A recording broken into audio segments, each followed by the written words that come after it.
visibili omnium et invisibilium,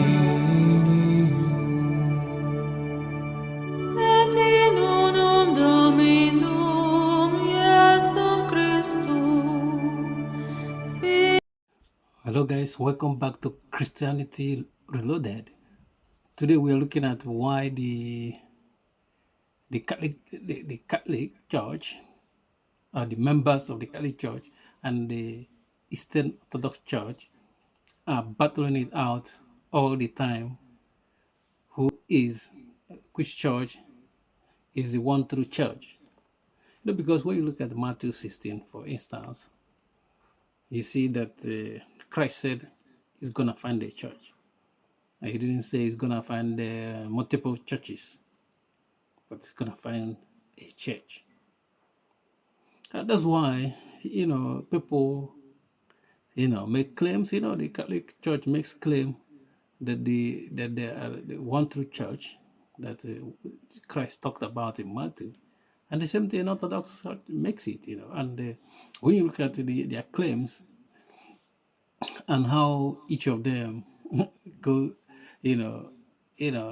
make their own argument about their own claim. Like, for instance, the Orthodox Church they always make claim about their true church because they have not changed.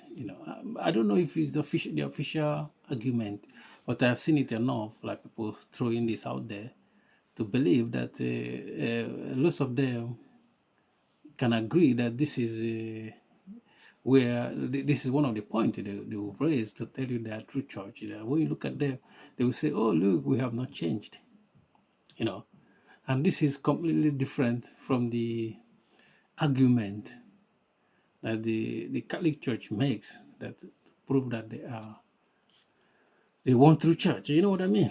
They will say that the Catholic Church, they see the Catholic Church, because the church is body of Christ, and the members, or if a member of church, a member of the body of Christ. You know what I mean? I'm telling you that the true church subsists in the Catholic Church. I think this is official language that the Catholic Church normally use, that the Catholic Church subsists. So the Catholic Church subsists in that one true church, and the Orthodox Church gives you lots of reasons why the Catholic Church are not one true church, that they are the one true church.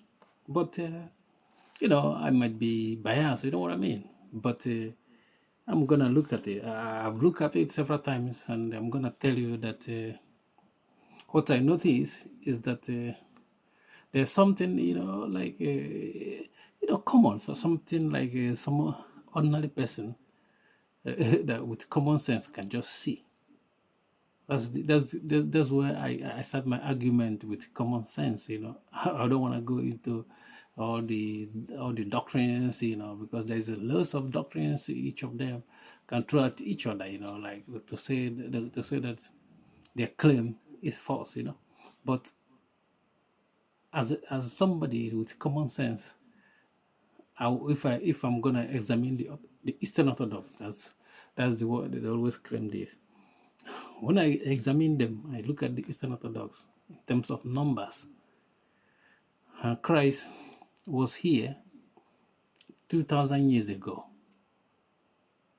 That's when he founded this church. And when you look at the first preaching in the gospel, on Pentecost Day, what did they say that how many people was converted on that first day? It was 3,000 people, more than 3,000 people that becomes the member of that one true church that very day. And it shows us, because that's why the first preaching, it shows us what we're gonna see. If we're gonna buy this Orthodox Church, that we are the first, we are the one true church, we have not changed. What we're supposed to see is fruit. That's why these numbers these numbers will have like dent the Eastern Orthodox claim, because when Peter preached, 3,000 people was converted. And look at the numbers of Eastern Orthodox Church. There are just 230 million. I can even if I put it to 250 million members of Eastern Orthodox Church. If you divide it, this 250 million Orthodox Church, in each year, how they convert, we're supposed to see the first stuff we see in the first preaching, we see like a lot of converts. And you're telling me that this one true church, we're not just doing anything for 2,000 years, and they end up having like 250 million, 250 million members till today. I think this is like somebody like this story we had, that somebody went and buried his treasure. A rich man give for people money, to go and do something with those monies, and some bury their own. They didn't get more. They didn't do much with what they gave them. That's what it seems like. This is, you can come up with any objection, but this is my own my own take. You look at that number. The number doesn't it doesn't make sense to look at the numbers. Forget about all this theological stuff you can read, but you look at the numbers. The numbers is not good for the Orthodox Church. But when you look at the Catholic Church, on the other hand, the numbers alone. The numbers alone blows everything out, out of water. I remember, like, in the issue during the like 1,000 years ago or 1,500 years ago, is this one bishop in Rome. Just one bishop alone, like one bishop alone, we're able to have this massive church, like maintain it, because of the promise of Christ. You know what I mean? On Peter.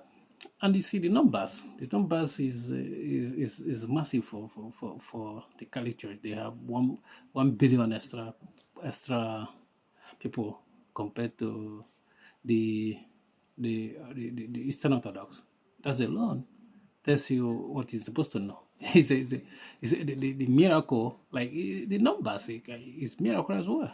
I'm not saying like you can say, oh, it's just about numbers. That with time, Orthodox will surpass Catholic Church. They will not. Nobody can prophesy that any time until the world comes to an end. I can give you that prophecy, and it's gonna be true. Orthodox Church, Eastern Orthodox Church, can never even come close to surpassing the Catholic Church. They will never. This is my own prophecy. You can take it that way. Peace.